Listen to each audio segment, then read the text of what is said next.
तुर्की जो है वो नेटो फोर्सेस का हिस्सा है, यूरोपीय यूनियन का हिस्सा बनने जा रहा है, कोशिश कर रहा है।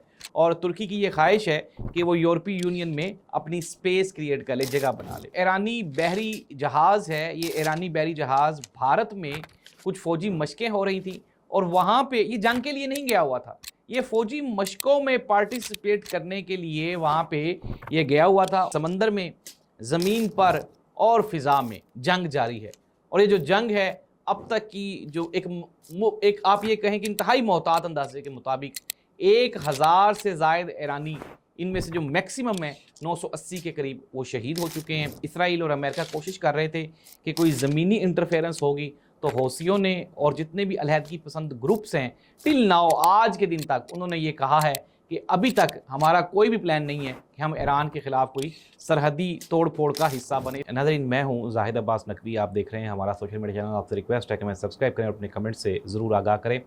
नाज़रीन, ईरान ने तुर्की की जानिब एक मिसाइल फायर किया और फिर जो तेहरान का सरकारी मीडिया है और रिप्रेजेंटेटिव हैं, उन्होंने कहा कि हमने ये जो मिसाइल है ये फायर नहीं किया और ईरान अपने जितने भी दोस्त हमसाया इस्लामी ममालिक हैं उनकी आज़ादी का और उनके जो हकूक़ हैं उनका एहतराम करता है।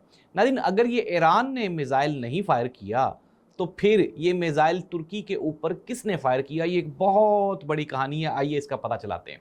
सबसे पहली बात ये नाज़रीन कि तुर्की जो है वो नेटो फोर्सेस का हिस्सा है, यूरोपीय यूनियन का हिस्सा बनने जा रहा है, कोशिश कर रहा है।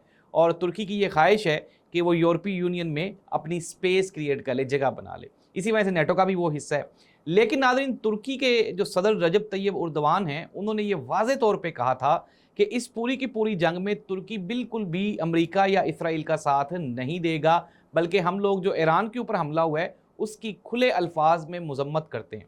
अब ये जो मजम्मत थी उर्दवान की जानिब से, यही उसकी ये जो मिसाइल है इसके फायर किए जाने की असल वजह बनी। नाज़रीन, मैं आपको कई दिनों से ये बता रहा हूँ कि जब से ये जंग चली है, ये जंग जो है वो सिर्फ़ और सिर्फ असलहा, गोला और बारूद की जंग नहीं है, बल्कि इसके पीछे जो सबसे बड़ी जो गेम है ना, वो है इंटेलिजेंस की गेम और मोसाद की गेम। जो मोसाद ने नाज़रीन अरामको के ऊपर जो मिसाइल दागा गया, अमेरिकन सोर्सेज ने, अमेरिकन सेनेटर्स ने, अमेरिकन मीडिया ने, आज़ाद मीडिया ने इसको कन्फर्म कर दिया कि वो ईरान की जानिब से नहीं बल्कि मोसाद की, इसराइल की जानिब से दागा गया था।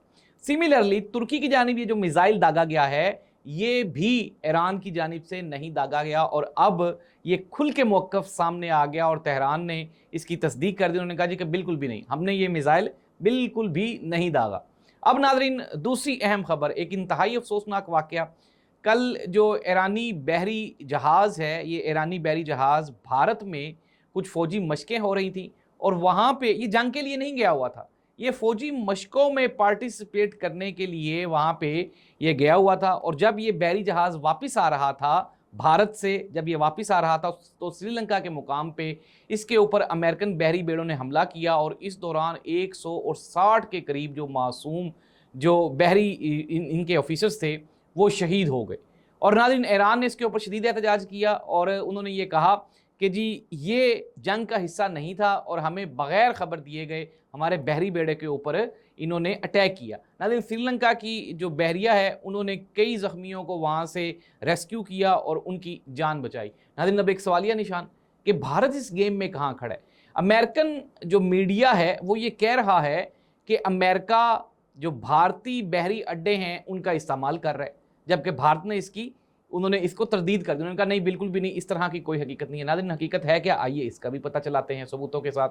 नाज़रीन, भारत जो है भारत मोदी इस हमले से चंद रोज़ पहले इसराइल का दौरा करते हैं, नेतन्याहू के साथ जफ्फियाँ डालते हैं और नेतन्याहू को कहते हैं कि इसराइल हमारा ब्रदर मुल्क है, हमारा भाई मुल्क है, हमारा तगड़ा पार्टनर मुल्क है। और नाज़रीन, ये जो मीटिंग हुई, इस मीटिंग में ईरान के ख़िलाफ़ अड्डे इस्तेमाल करने की इजाज़त मोदी वहाँ पे दे के आए और यही रीज़न है कि कल इतना बड़ा, नाज़रीन ये जितनी भी जो जंगी तारीख़ है उसमें कभी भी इस तरह से नहीं देखा गया कि एक ऐसा बहरी बेड़ा जो कि एक दोस्ताना बहरी मशकों में से वापस आ रहा हो और उसके ऊपर अटैक किया जाए और 150 से ज़्यादा जो मैरीन हैं वो बेचारे शहीद हो जाएं। तो नाज़रीन, ये एक और बहुत बड़ा सानहा और अलमिया था।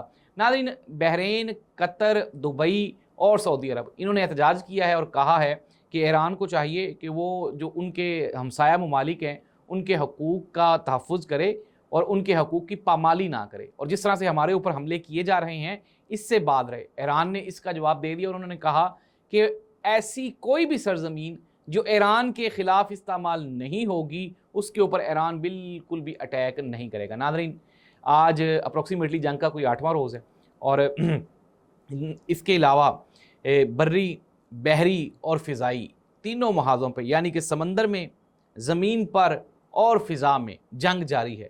اور یہ جو جنگ ہے اب تک کی جو ایک آپ یہ کہیں کہ انتہائی محتاط اندازے کے مطابق 1000 سے زائد ایرانی، ان میں سے جو میکسیمم ہے 980 کے قریب، وہ شہید ہو چکے ہیں۔ اور اگر ہم بات کریں دوسری جانب کا نقصان، تو 400 سے زائد امریکن اور اسرائیلی بھی اس پوری کی پوری جنگ میں ہلاک ہو چکے ہیں، یعنی کہ 1500 سے 2000 کے قریب لوگ جو ہیں وہ اس پوری جنگ کا لقمہ اجل بن چکے ہیں، جس سے کسی کو بھی کوئی فائدہ نہیں ہے۔ اور اس کے علاوہ بلین آف روپیز کا جو لاس ہے وہ ہو رہا ہے۔ اور اس کے علاوہ اگر ہم بات کریں میزائلز کی، تو ایران میزائلز داغی جا رہا ہے۔ اس کے علاوہ جو ڈرونز ہیں ایران کے، جو کہ چیپ ہوتے ہیں، کم قیمت کے ڈرونز ہوتے ہیں۔